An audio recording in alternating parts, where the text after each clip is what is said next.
Hey, my name is Ben. This is my wife, Amy, and we're going to tell you a story about the power of prayer.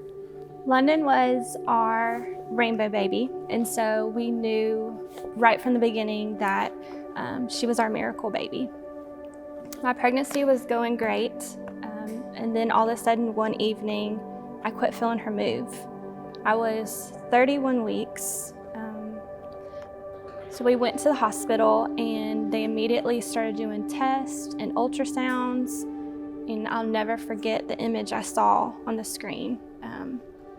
I truly thought my baby was dead. She was lifeless, just kind of floating at the top of my stomach.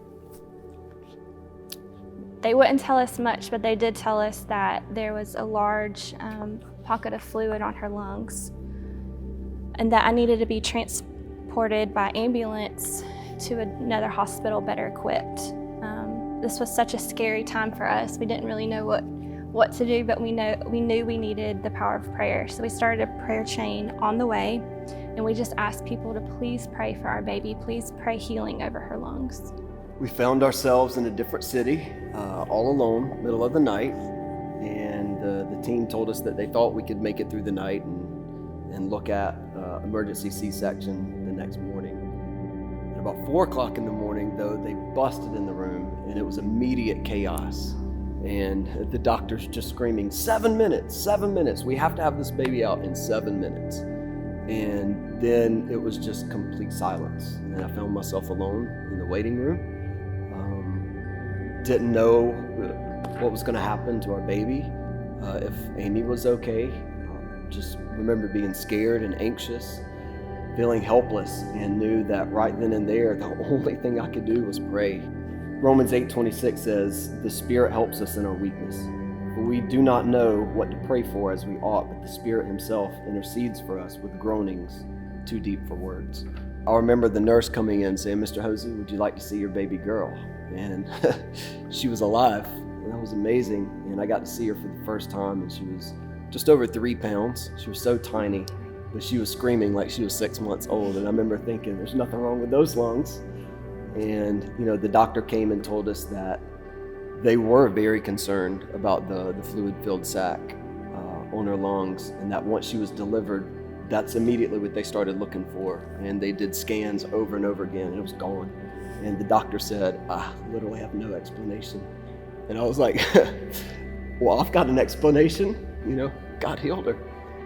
And wow, it was so amazing to experience that. And then, the doctor said, but you're not out of the woods yet.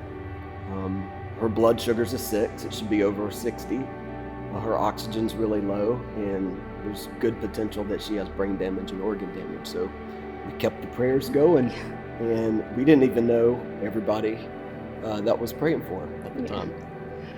So we can't tell this story without telling you about Ruthie. Ruthie was one of the NICU night nurses, and one day she told us that every shift she works that she does prayer walks and prays over all the babies.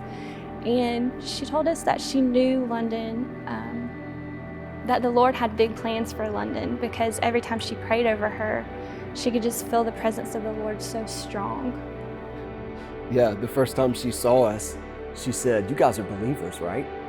And we're like, yeah, well, we never met her before. She goes, I can tell because when I get over here in this corner, I feel the Holy Spirit.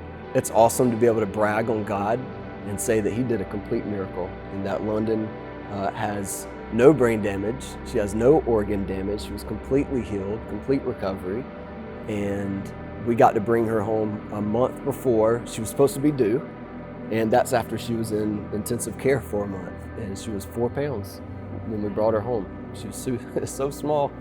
So she's now 10 years old, and she's in the 5th grade. And pretty often she'll say, Daddy, tell me the story of when I was born. And we get to sit there and relive the miracle of her birth.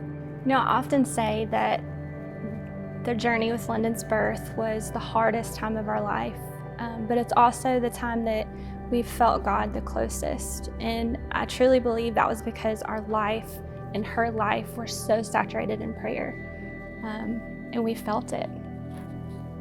The power of prayer, we felt it.